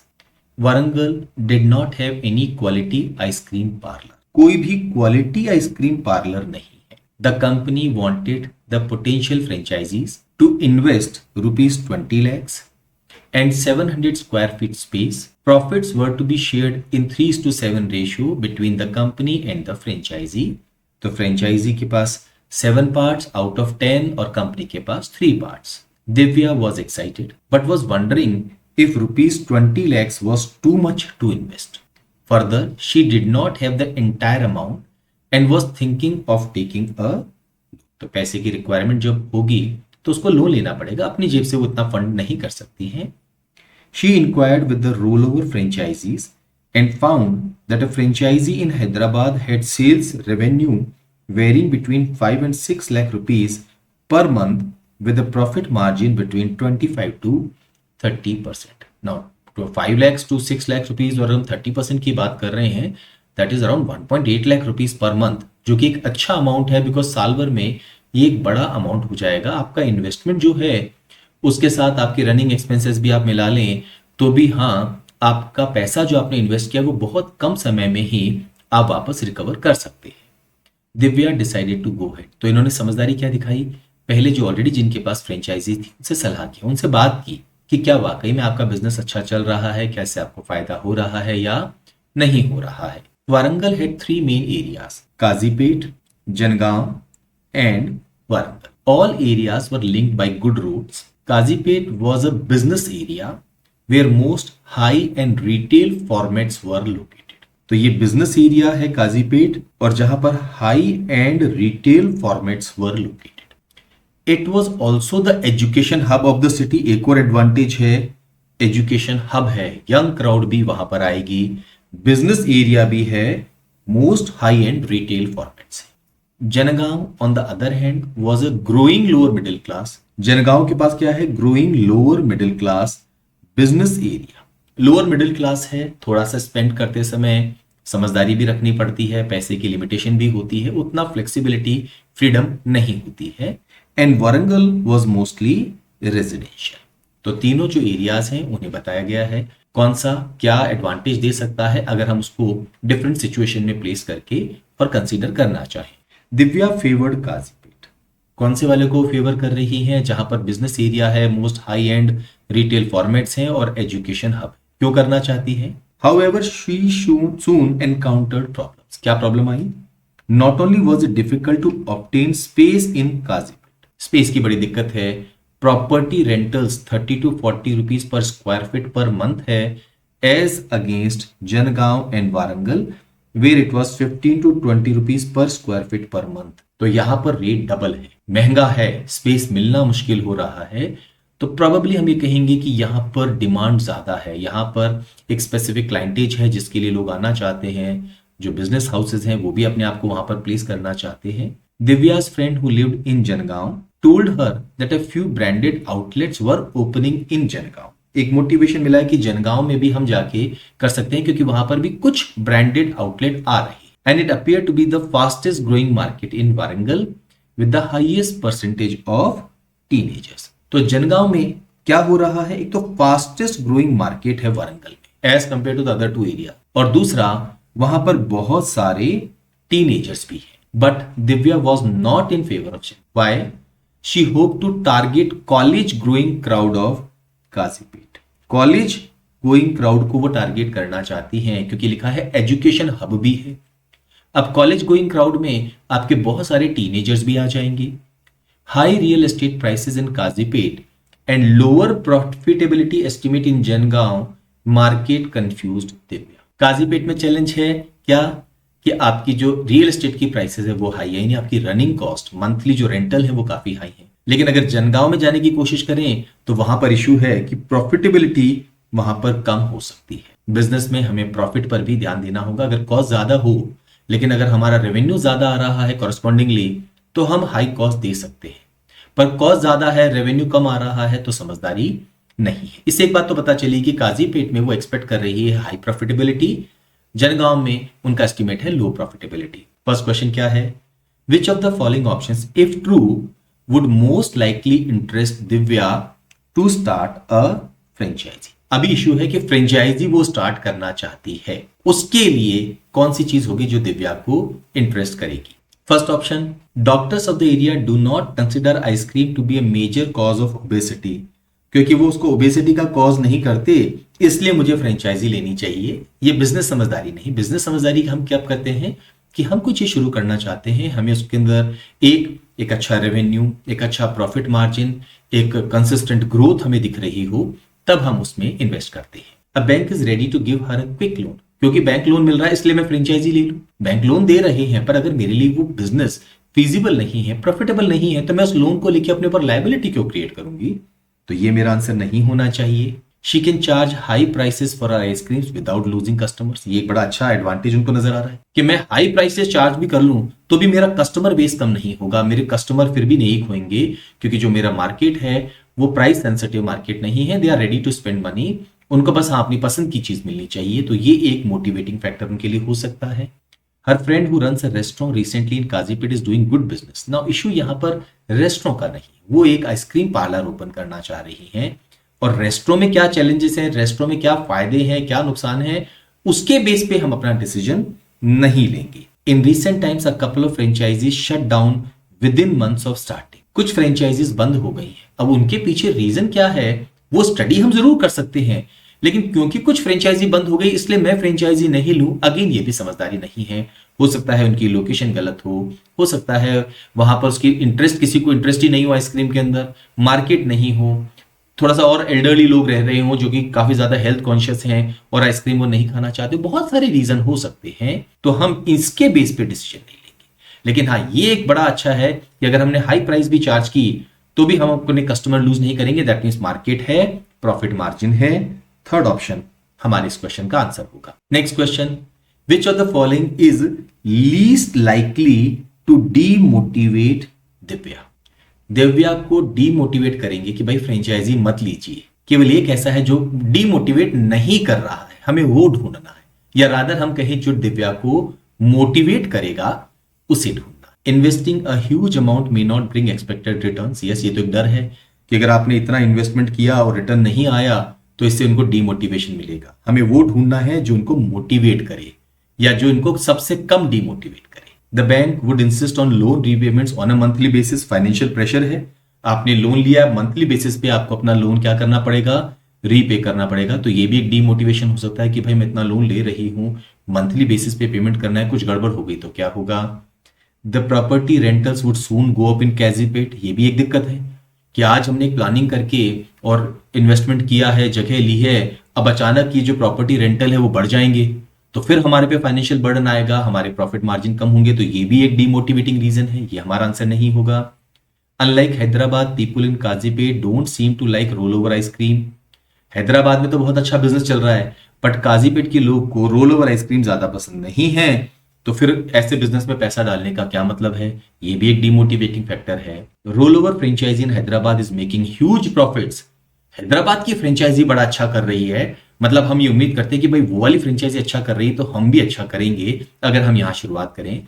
तो ये इनफैक्ट डीमोटिवेटिंग ना हो कि मोटिवेटिंग फैक्टर है, और यही हमारा आंसर है, क्योंकि हमें यहां पर मोस्ट लाइकली नहीं पूछा गया, क्या पूछा गया है, least likely. Next question, what could be the most likely reason for Divya opting for Kazipet. Kazipet कौन सी जगह है जहां पर हाई एंड हम बात कर रहे हैं बिजनेस फॉर्मेट्स की, जहां हम बात कर रहे हैं एजुकेशन हब की। स्पाइरलिंग रियल एस्टेट प्राइजेस इन काजीपेट। स्पाइरलिंग हो रही, तेजी से बढ़ रही है, क्या इसकी वजह से वो काजीपेट जाना चाहेंगे? वो काजीपेट में क्यों जाना चाहेंगे? इन जनरल अगर हम सोचें, उन्हें वहां पर बिजनेस अपॉर्चुनिटी दिख रही है। उन्हें वहां दिख रहा है कि जो क्लाइंटेज है वो यंग क्राउड है, कॉलेज गोइंग स्टूडेंट्स हैं, पैसा खर्च करने में भी कोई दिक्कत नहीं हो रही है, राइट। एक हाई, अगर market real estate prices high है, मतलब वहां पर डिमांड है, वहां पे अच्छे ब्रांड्स आ रहे हैं, तो लोग वहां जाते हैं और वो उन ब्रांड्स पे पैसा खर्च करने में भी कंजूसी नहीं करते। तो डेफिनेटली ये आंसर तो हमारा नहीं होगा। No branded outlets is likely to come up in Jangaon in the near future, क्योंकि यहां पर कोई नहीं आ रहा है इसलिए मुझे काजीपेट जाना है। सॉरी, वहां नहीं आ रहा है इसका मतलब मैं वहां तो नहीं जाऊंगी, पर काजीपेट जाऊंगी, इसके पीछे रीजन हमें यहां पर ढूंढना है। High percentage of teenagers in Kazipet attracted to roll over ice cream. High percentage है टीनेजर्स का इन काजीपेट और ये रोल ओवर आइसक्रीम की तरफ अट्रैक्टेड है। यस, ये एक मोटिवेटिंग फैक्टर हो सकता है कि भाई वो यहां पर अट्रैक्टेड हो रहे हैं, तो मैं इसको कंसीडर रखूंगा अपने पास ऑप्शन में। High density of population both Warangal and Jangaon. Warangal और जनगांव में हाई डेंसिटी होने से काजीपेट जाने का क्या लिंक है? अगर वहां हाई डेंसिटी, वहां ज्यादा लोग हैं, तो फिर उल्टा मैं जनगांव और वारंगल जाना पसंद करूंगा कि वहां ज्यादा लोगों को मैं केटर कर सकता हूं। बट क्योंकि रोड बड़ी अच्छी है, कनेक्टेड है, तो वहां के लोग यहां भी आ सकते हैं, इसका कहीं कोई लिंक नहीं है। She felt college going crowd is excited about the latest in ice creams. Right now clientele कौन है? एजुकेशन हब है, कॉलेज गोइंग स्टूडेंट्स हैं and they are excited. Latest ice cream, कुछ नया आया, ट्राई करना है, तो इसका मतलब है आपको मार्केट में पोटेंशियल दिख रहा है। हाई परसेंटेज ऑफ टीनेजर्स हैं जो कि रोल ओवर आइसक्रीम की तरफ अट्रैक्टेड है, ये भी आपके पास एक स्कोप है। बट यहां इशू टीनेजर का नहीं है, यहां फोकस है किस पर? क्योंकि हमने यहां पर इस बात को हाईलाइट किया था कि ये एजुकेशन हब है ऑफ द सिटी, तो यहां पर आपको वो क्लाइंटेज भी मिलेगा, डेफिनेटली वो टीनेजर तो है ही है, एंड मोस्ट इंपॉर्टेंटली वो अट्रैक्टेड है, दे आर वेरी एक्साइटेड कि जो आइसक्रीम में लेटेस्ट है हम वो करेंगे। और कोई अच्छा आइसक्रीम पार्लर वैसे भी नहीं है, तो ऐसे लोगों के सामने अगर कुछ अच्छा आए, कुछ नया आए, तो वो डेफिनेटली आपके पास जाएंगे। 2, 3 एंड 5 दोनों बहुत क्लोज ऑप्शंस हैं। हम फिफ्थ ऑप्शन को यहां पर मार्क करना पसंद करेंगे, क्योंकि यहां इशू ये नहीं है कि हाई परसेंटेज ऑफ टीनेजर्स जो है काजीपेट में वो रोल ओवर आइसक्रीम की तरफ है। हमारा कंसर्न तो ये है कि पूरे शहर के जो लोग हैं वो उसकी तरफ अट्रैक्ट हो। काजीपेट में टीनेजर कौन है वो इशू नहीं, इशू है पूरे सिटी के टीनेजर्स, एजुकेशन वहां जा रहे हैं, दे आर एक्साइटेड, वो ट्राई करना चाहते हैं, फाइनेंशियल सब कुछ अच्छा है। तो मेरे हिसाब से फिफ्थ ऑप्शन हमारे इस क्वेश्चन का आंसर होना चाहिए। इस सेट पर based last question, which is the most important decision criteria for Divya to consider in such a business situation. क्या करें? सबसे इंपॉर्टेंट डिसीजन क्राइटेरिया, आप इन्वेस्ट करना चाहते हैं, कोई नई चीज है, क्या करना चाहिए? आपको एक्सपीरियंस भी नहीं है, तो अगर आपको यह भरोसा हो जाए कि हाँ ये पैसा इन्वेस्ट करने के बाद मुझे अच्छे रिटर्न्स मिलेंगे, कंसिस्टेंटली मुझे ग्रोथ मिलेगी बिजनेस में, अगर कुछ कॉस्ट बढ़ भी गई तो कॉरस्पॉन्डिंगली मैं अपना रेवेन्यू बढ़ा सकती हूं, तब तो उनको इस तरह के बिजनेस में इन्वेस्टमेंट करना चाहिए, क्योंकि उनको अपनी जेब से पैसा भी लगाना है, प्लस उनको बैंक लोन भी लेना है। दैट मींस एक एड ऑन लायबिलिटी और उनके लिए क्रिएट हो रही है। Attracting customers through big discounts in the initial phase of business. Business के इनिशियल फेज में आप बड़े अच्छे डिस्काउंट देके कस्टमर को अट्रैक्ट करेंगे, लेकिन हम एक बिजनेस सिचुएशन है, हमें ये डिसीजन लेना चाहिए या नहीं लेना चाहिए वो नहीं है। ये तो तब होगा कि हम कस्टमर को कैसे अट्रैक्ट करें। यहां इशू है ये बिजनेस सिचुएशन में हमें क्या एक इंपॉर्टेंट डिसीजन है जो ये हेल्प करेगा। तो प्रोबेबली मैं कहूंगा ये हमारा आंसर नहीं होना चाहिए। Consistent increase in the number of customers in the future. Yes, market दिख रहा है, पोटेंशियल है, कंसिस्टेंटली ये नंबर इंक्रीज होगा, फ्लक्चुएट नहीं होगा कि आज तो इंक्रीज हो गया कल एकदम डिक्रीज हो गया। कंसिस्टेंटली ये इंक्रीज होगा तो बिजनेस बढ़ेगा, ये आंसर हो सकता है। Range and variety of ice cream flavours, कि मैं कितनी रेंज और कितनी वैरायटी यहां पर आइसक्रीम की लूंगा। अगर कस्टमर की डिमांड ही नहीं है तो मैं रेंज और वैरायटी पे क्यों फोकस करूं। Availability of space in premium locality, मेरे को जगह मिल गई पर अगेन मेरा बिजनेस नहीं चला तो मैं उस जगह का क्या करूंगा। Availability of loan at low interest rate, again loan मिल गया बट अगेन मेरा बिजनेस के अंदर जब तक मुझे ये नहीं मालूम है कि मेरे ग्राहक, मेरे कस्टमर आएंगे, ग्रोथ दिख रही है, पैसा खर्च करेंगे, तो मैं इन्वेस्टमेंट करूंगा तो उसका रिटर्न मुझे मिल सकता है। अगर ये एश्योरेंस नहीं है तो बाकी सारी चीजें मीनिंगलेस है। सो डेफिनेटली सेकंड ऑप्शन हमारा आंसर होगा। बिजनेस में एक बड़ा थंब रूल है, प्रोडक्ट बेचना अगर आपको आता है तो आपकी बहुत बड़ी प्रॉब्लम वहीं सॉल्व हो गई, और बेचने के लिए अगर आपके पास क्लाइंट बेस ऑलरेडी है तो ये तो और भी अच्छा हो गया। तो डेफिनेटली सेकंड ऑप्शन हम इस क्वेश्चन का आंसर मार्क करेंगे। नेक्स्ट सेट पर नजर डालते हैं। Due to increased competition Electro Automobiles, the Indian subsidiary of Robert Automobile Company, reported lower sales and profits. तो यहां पर एक तो हम बात कर रहे हैं इलेक्ट्रो ऑटोमोबाइल्स की, ये क्या है, इंडियन सब्सिडियरी है रोबोट ऑटोमोबाइल कंपनी की, और इन्होंने अपनी लोअर सेल्स और प्रॉफिट को रिपोर्ट किया है और उसकी वजह क्या है, increased competition. RAC expects its new model limo developed specially for value conscious customers of India and China would revive its fortunes. तो क्या उम्मीद है कंपनी को कि ये जो नया मॉडल इन्होंने डेवलप किया है, और ये किन को टारगेट करके किया गया है, उन कस्टमर्स को जो वैल्यू कॉन्शियस है. कहां पर, इंडिया और चाइना में. तो ये इनके फॉर्च्यून को रिवाइव कर देगी.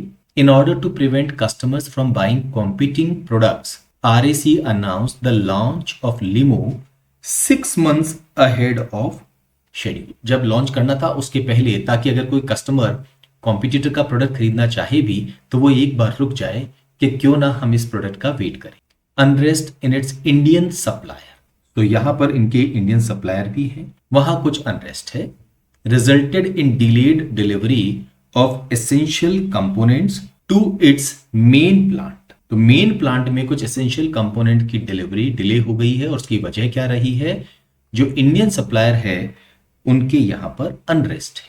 Hence Limo was launched on schedule only in China. तो चाइना में तो उन्होंने इसको लॉन्च कर दिया, इंडिया में लॉन्च नहीं किया. Within a short span, Limo captured 30% of the Chinese market, which was 200% higher than expectations. तो जो कंपनी को उम्मीद थी वो सच होती हुई दिख रही है कि ये इनका फॉर्च्यून रिवाइव कर सकती है. 30% मार्केट को कैप्चर कर लिया है, 200% higher than expectation. Indian customers were become increasingly restless. एक और कंट्री में लॉन्च हो गया, वहां बड़ा अच्छा है, बड़ा सुनने में आ रहा है, तो रेस्टलेस होना नेचुरल है, because they could not get a limo in India. इलेक्ट्रोस dealers were worried. Electro automobiles तो इंडियन सब्सिडियरी हैं, इनके भी डीलर्स हैं, और उन डीलर्स की चिंता क्या है कि customers might switch to other cars, क्योंकि हमारे यहाँ पे लॉन्च ही नहीं हो रहा है, तो हमारा जो कस्टमर है वो किसी और कार पे चला जाएगा, कितना वेट करेगा. क्वेश्चन क्या है, the Indian subsidiary is concerned that the delay in launching the product will give undue advantage to some competitor. तो अगर आप इसको डिले करेंगे लॉन्च करने में तो कॉम्पिटिटर को फायदा मिलेगा. The organisation was considering the following strategies to keep customers engaged with the company. Target क्या है, कस्टमर को कंपनी के साथ एंगेज करके रखो, उन्हें जाने मत. तो यहां पर हमारे सामने 6 स्ट्रेटेजीज हैं. क्वेश्चन में क्या पूछा गया है, which of the following combination of responses above will most likely keep the prospective customers engaged with the company and not jump to some competitors product. हम बात कर रहे हैं प्रोस्पेक्टिव कस्टमर्स की. XYZ कस्टमर जो कैजुअल है उनके बारे में बात नहीं कर रहे हैं, जो सिर्फ इंक्वायरी करना चाहते हैं. जो वाकई में प्रोडक्ट लेना चाहते हैं उनको हम अपने साथ जोड़े रखें, नहीं तो वो किसी कॉम्पिटिटर के पास चले जाएंगे. हमारे पास में यहाँ पर कॉम्बिनेशन भी है, तो या तो हम कॉम्बिनेशन के थ्रू जाएं या एक बार हम सारे स्टेटमेंट्स को गो थ्रू कर लें. Ask the dealers to encourage their prospective customers to seek similar products from the competitors rather than wait for Limo's launch. ये तो बिल्कुल ही कंपनी के अगेंस्ट चला जाएगा. आप अपना प्रोडक्ट को उनको बेचना चाहते हैं, आप चाहते हैं वो एंगेज रहें हमारे साथ, आप कह रहे हैं कि उनको बोलो कॉम्पिटिटर के पास चले जाएं. तो जहां जहां पर फर्स्ट स्टेटमेंट लिखा हुआ है उसे हम इमीडिएटली रिजेक्ट कर सकते हैं. Suggest the dealers to accept booking for Limo announcing the launch within 6 months of booking while in reality plan to keep postponing launch indefinitely. ये तो अनएथिकल हो गया. और जो कस्टमर का पैसा लोगे वो आपको बिल्कुल आराम से नहीं बैठने देंगे, और इनफैक्ट आपकी पूरी इमेज जो है वो डिस्ट्रॉय हो सकती है. किसी भी हालत में ये रिकमेंडेड नहीं है. तो जहां जहां सेकंड स्टेटमेंट लिखा गया है उसे हम रिजेक्ट कर दें. तो now we can immediately answer fifth option 3, 4 and 5. Rejection method भी कई बार बहुत अच्छा होता है क्वेश्चंस को सॉल्व करने के लिए. एक बार 3, 4, 5 गो थ्रू कर लें. Run full page advertisements in the papers every month to keep the interest in the model from ebbing with no mention of the launch date. तो आप यहां पर इसको कहते हैं शैडो मार्केटिंग कर रहे हैं. आप इंटरेस्ट डेवलप कर रहे हैं पर लॉन्च डेट आपने नहीं रखी है, तो लोगों को खुद को डिसाइड करने दे कि ये आने वाला है. कंपनी इतनी एडवर्टीजमेंट कर रही है, पब्लिसिटी कर रही है, ये मार्केट क्रिएट करने की कोशिश कर रही है. डेफिनेटली थर्ड तो हमारे काम की स्ट्रेटेजी है. Import parts from outside India, but आप लॉन्च भी करना चाहते हैं, तो जो आपका जो लोकल सप्लायर, इंडियन सप्लायर है, वहां पर तो अनरेस्ट है, तो क्या करें, import parts from outside India and launch the product at a 30% premium, planning a relaunch a few years later of the Indianised version. अभी सप्लाई में दिक्कत आ रही है तो बाहर से पार्ट्स इंपोर्ट करो, थोड़ा सा महंगा होगा तो कॉस्ट बढ़ा के इसको इंडिया में इसको लॉन्च करो, बाद में इंडियनाइज्ड वर्जन को हम जब सब चीजें सेटल होगी तब लॉन्च करेंगे। बिल्कुल ये भी समझदारी है। Go against it's world wide policy of non interference in supplier plants. इनकी पॉलिसी क्या है भाई, जो सप्लायर है हम उनके प्लांट में इंटरफेयर नहीं करते। पुलिस के अगेंस्ट चाहिए क्या करने के लिए, and announce a hefty bonus to the employees of the supplier with the hope to temporarily bring the plant to life। Now यहां पर हम जिस अनरेस्ट के बारे में बात कर रहे हैं वो अनरेस्ट क्या हो सकता है, वो फाइनेंशियल रीजन हो सकता है, जो वहां पर काम करने वाले लोग हैं उनके मन में अनरेस्ट हो सकता है। तो एक हेफ्टी बोनस अगर आप अनाउंस करेंगे तो हो सकता है इससे वो लोग काम पे लौट आए और इमीडिएटली जो प्रॉब्लम आ रही है, जो सप्लाई में दिक्कत आ रही है, वो दिक्कत दूर हो जाए। ये भी एक समझदारी भरी स्ट्रेटेजी होगी। लेकिन अगेन ये स्ट्रेटेजी है आपके प्रोडक्ट को आपको जल्दी से जल्दी लॉन्च करना है। फोर्थ ऑप्शन भी अच्छा है लेकिन उसमें क्या कॉस्ट बढ़ रही है, तो हमें हर चीज को बैलेंस करते हुए चलना है। सो विदाउट डाउट 3, 4, 5 हमारा आंसर होगा। 6 को एक बार हम पढ़ लें, पर क्योंकि 6 का कॉम्बिनेशन हमें 1 के साथ मिल रहा है विच इज आउटराइटली रिजेक्टेड, तो इसको हम आंसर वैसे भी नहीं ले सकते हैं। Promise the supplier plant that has some unrest a higher margin of share of about 5% compared to what was shared earlier with an eye to stem the unrest। आपने किसको दिया है, सप्लायर प्लांट को प्रॉमिस किया है कि भाई आपको मार्जिन शेयर हायर होगा, बट क्या वो एम्प्लॉइज तक कम्युनिकेट होगा, क्या वो एम्प्लॉइज को ट्रांसफर होगा? अगर नहीं हुआ तो उसका कोई मतलब नहीं है। इंपॉर्टेंट चीज है जो लोग अनरेस्ट कर रहे हैं वो सेटिस्फाई हो, प्लांट का मुद्दा यहां पर नहीं होगा। फिफ्थ ऑप्शन हमारे इस क्वेश्चन का आंसर होगा। इस सेट पर बेस्ड लास्ट क्वेश्चन पे नजर डाल लेते हैं। Mister Murugan from Chennai experience the comfort of limo during his visit to China. China गए थे, कंफर्ट उनको बड़ा अच्छा लगा।